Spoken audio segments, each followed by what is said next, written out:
ঘটগাঁরে উদ্ঘাটিত হল নূতন কোর্ট। বহু প্রতীক্ষার অন্ত ঘটি আজ ঘটগাঁরে এক নূতন কোর্ট উদ্ঘাটন হয়ে যাই। ପୂର୍ବରୁ ନ୍ୟାୟ ପାଇଁ ଘଟଗାଁ ଅଞ୍ଚଳ ଜନସାଧାରଣ 50 କିଲୋମିଟର ଦୂର କେନ୍ଦୁଝର କୋର୍ଟ ଉପରେ ନିର୍ଭର କରୁଥିବା ବେଳେ ଗରିବ ଲୋକଙ୍କ ପାଇଁ ଏହା ବହୁ କଷ୍ଟସାଧ୍ୟ ହୋଇପଡୁଥିଲା। ତେବେ ନ୍ୟାୟାଳୟକୁ ଲୋକଙ୍କ ନିକଟବର୍ତ୍ତୀ କରିବା ପାଇଁ ସରକାର କରିଥିବା ଯୋଜନା ଆଜି ଘଟଗାଁରେ ବାସ୍ତବ ରୂପ ନେଇଛି। ଘଟଗାଁ ହାଟ ନିକଟରେ ତିଆରି ହୋଇଥିବା ଦେୱାନୀ ତଥା ପ୍ରଥମ ଶ୍ରେଣୀ ବିଚାର ବିଭାଗ ବିଚାରପତିଙ୍କ ଅଦାଲତ ଆଜି ଉଦ୍ଘାଟିତ ହୋଇଯାଇଛି।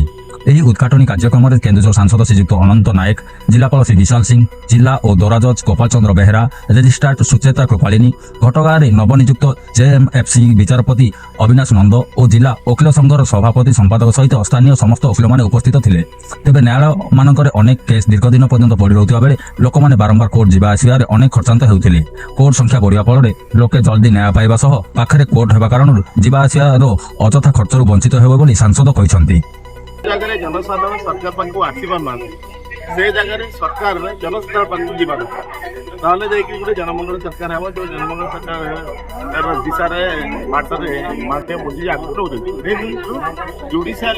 जो प्रोब्लेम था आज बहुत केस पेंडिंग सारा भारत में बहुत केस पेंडिंग और अनेक जो कारण जो साधारण गरीब लोकटे बारंबार कोर्ट को जापारना एमती किसी केस पड़े जमी आज ये घटगार कोर्ट उद्घाटन है घटगार गोटे गरीब लोकटा केन्दुझर को जीवा केन्दुझर जाकर कोर्टे उपस्थित रहा बारंबार आर्थिक स्थिति जोटा कि महामहिम राष्ट्र पशुपति जोटा अलरेडी उल्लेख कर केस कि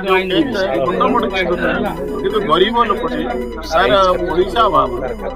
से जेल सड़ुची तार परिवार लोक मैंने बनाती कहीं गाड़ी भड़ा वकिल ये समस्त करने संभव ना तेणु आज बीजेपी ब्लॉक हेडक्वार्टर हेबा कारण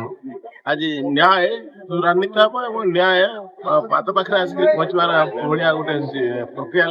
तेणु ये जो माननीय मोदी जी जो भावना ओडार सरकार आसला नूतन सरकार आसला माननीय मुख्यमंत्री मोहन माझी दायित्व ना आज धीरे धीरे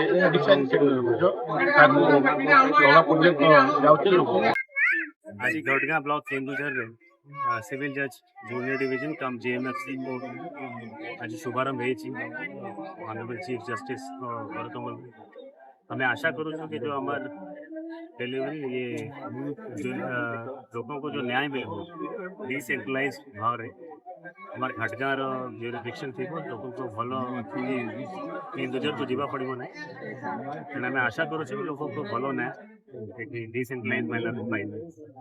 न्याय जमी घर पाखे पहुँच से हिसाब से जमी आम विगत दिन में घटनावासी कौन न्याय पाई आम जाऊे आम केन्दुझर कोर्ट को तेज कोर्ट पाखक आसी तेणु जो लोक मैंने केन्दुझर को जाऊे से